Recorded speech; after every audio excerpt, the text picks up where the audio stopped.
Welcome to Spring LIB. Okay, so in this problem we have three gears. So first of all, let's try to draw the gears in here. So we have the two gears in here and the third one in here. This one is a little bit bigger than the other two. So that's basically our system. Okay, what we know. This is going to be the gear A, B, and C. We know the problem says to us that the mass, let's put here, the mass of gear A is going to be equal the mass of gear B, which is equal 2.4 kilograms. What else do we know? We know that the radius is 60 millimeters. So we have the radius A equals the radius B, that is equal 60 millimeters. What else do we know? We know that the mass of gear C is 12 kilograms, and we also know that the radius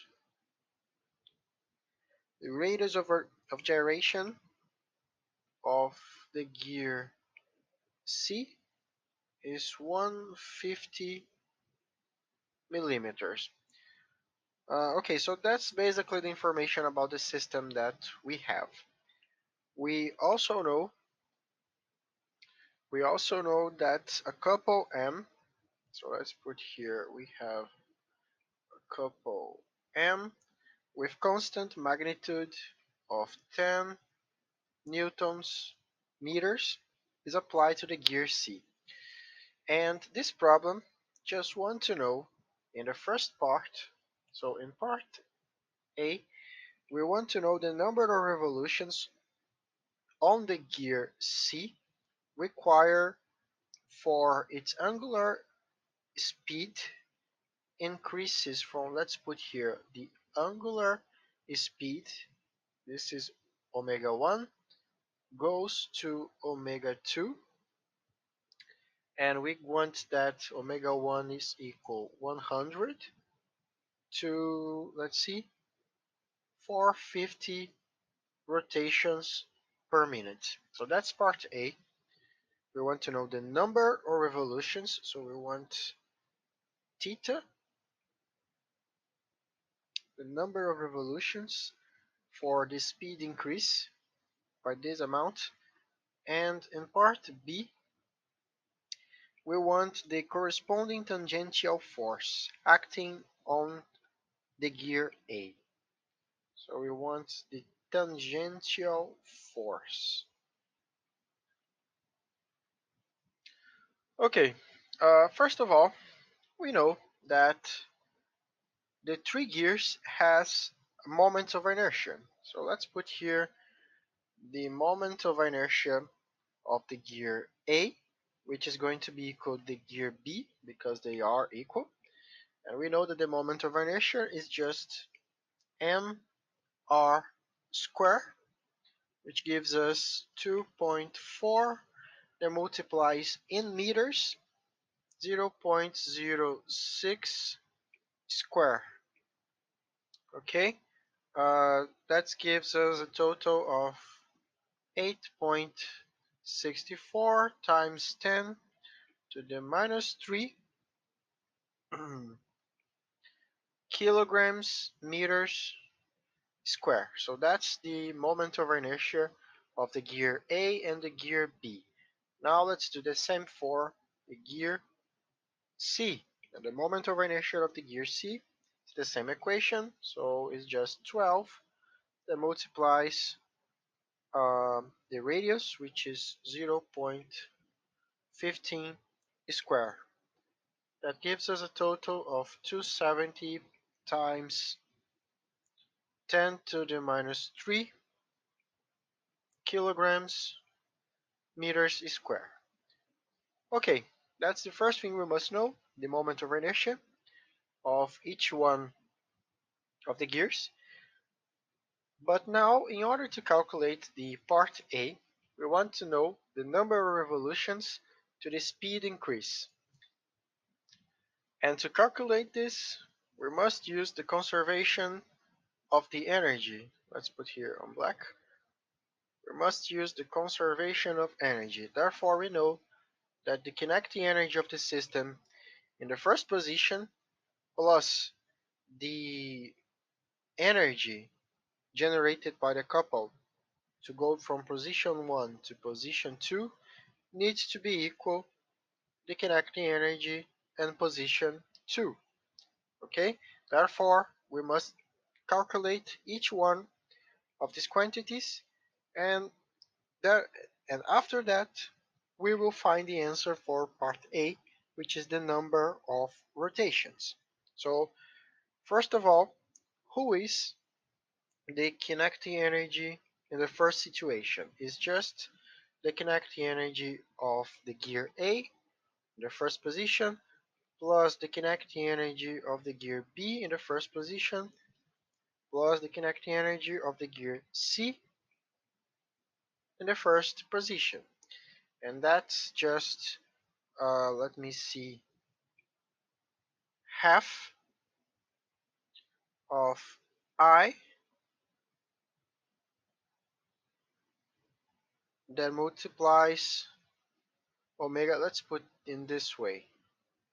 This is just half that multiplies IA omega A plus IB omega B plus IC omega C. Okay, but how we already know what is the values of the moment of inertia. We just calculate this here. But what is the values of the angular speed? Okay, we know the angular speed of the gear C. First one needs to be 100. Okay, therefore let's use the kinematics theory, and we know that let's put here another color. We know that RA omega A needs to be equal RC omega C. Therefore, we can say that omega A is just RC omega C divided by RA. And that gives us a angular speed of, let me see, 150 divided by 60 omega C, which gives us a total of 2.5 omega C. And that's the correlation between omega A and omega C. Therefore, in the first position, what we're going to call omega A1 is going to be 2.5 times 100, which gives us a total of, let me see, 25, 250 actually, 250. Okay, rotations per minute. Okay, so that's the value of omega A1, which is going to be equal to omega B1. And now we can calculate the kinetic energy in the first position. Let's just make one observation here, that we do not want to calculate our energy in rotations per minute. We want in radians per second. Therefore, this is going to be simplified. Let's put here an arrow. This is going to be 25 divided by 3 pi rads per second. Okay, and that's the speed that we're going to use. So we just need to substitute the numerical values in here, and we're going to find that K1 is just after using uh, these values that we have for the moment of inertia, A, B, and C, and the value for the speed, we will find that the kinetic energy in the first position is going to be equal 20.726 joules. Okay, so that's the energy of the first position. In the second position, well, in the second position, let's make a division here. We again need to use the same equation, but this time we substitute the ones for twos. And again, we're going to see the same problem with the angular speed. We need to find the angular speed of the gear A and the gear B, and we're going to use the same calculation. So let's do it here. We know that the correlation between omega A and omega C is given by this equation here, 2.5 omega C. And in the second position, we will have that omega A2 is going to be 2.5 that multiplies 450 rotations per minute. This gives us precisely, let me see, 37.5 pi rads per second. And that's the omega that we're going to use. Therefore, the kinetic energy and point in the position 2 is going to be equal half of moment of inertia of A omega A. We can multiply by 2 because it's equal to the moment of inertia of B plus the moment of inertia of C omega C2 and 2 in here. I forgot to put this index. So calculating this is the same moment of inertia. The second speed is the 450 that we want to calculate, 450 rotations per minute. Therefore, we find that the kinetic energy at the position 2, let me see, is going to be 419.7 joules.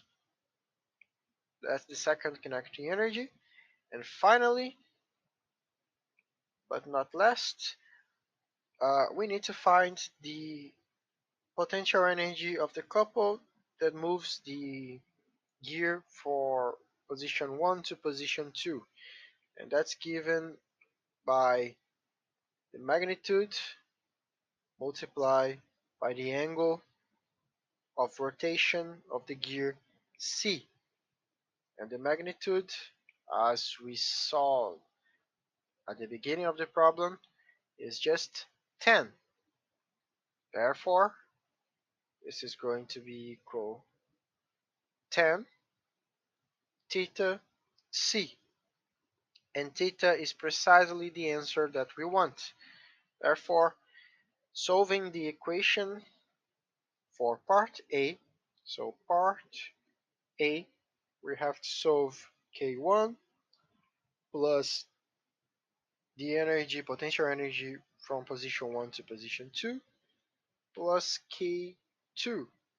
So that's going to be equal 20.726 plus 10 theta C equals 419.7.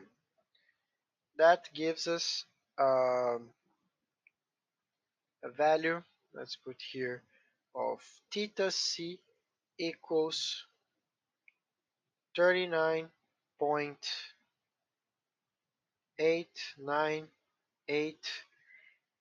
radians.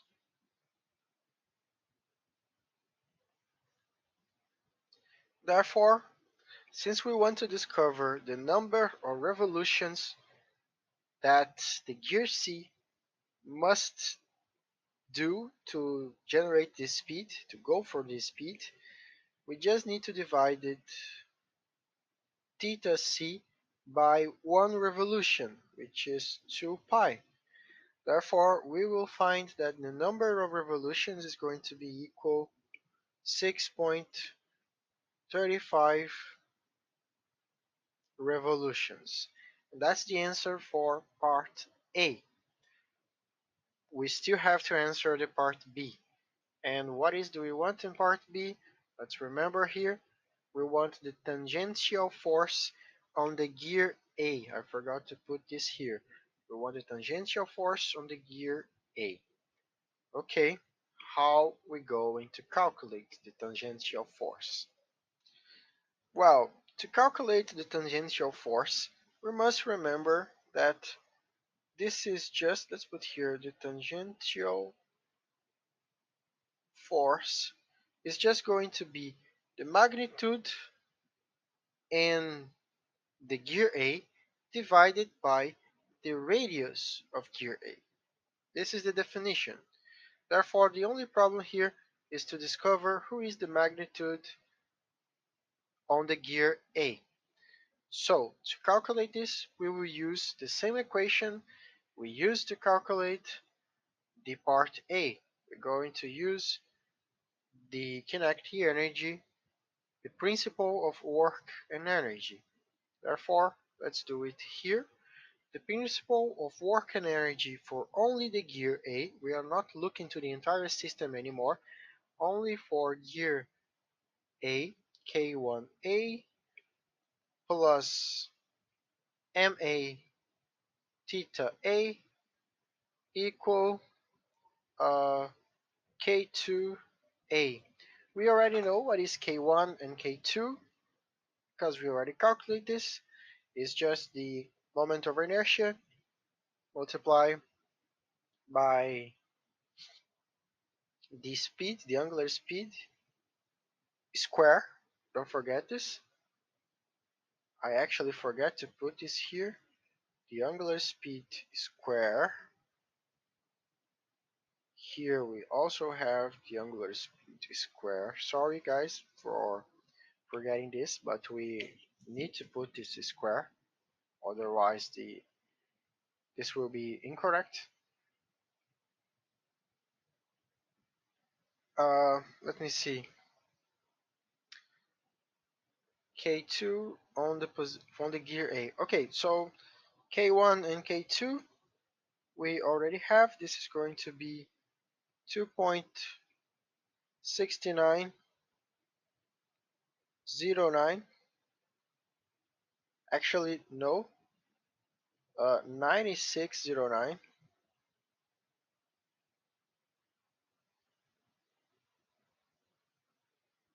9609 plus MA that multiplies theta A that is equal 59.957.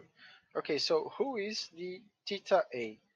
Well, let's use the correlation between omega A and omega C, but instead of using for angular speed, we're going to use for the rotation.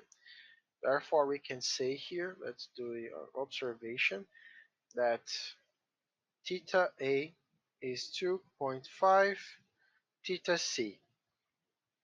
Therefore, theta A is going to be equal 99.744 radians.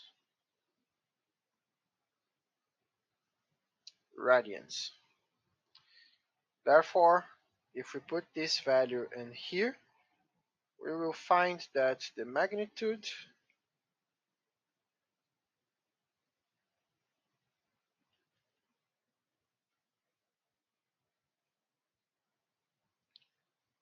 we will find that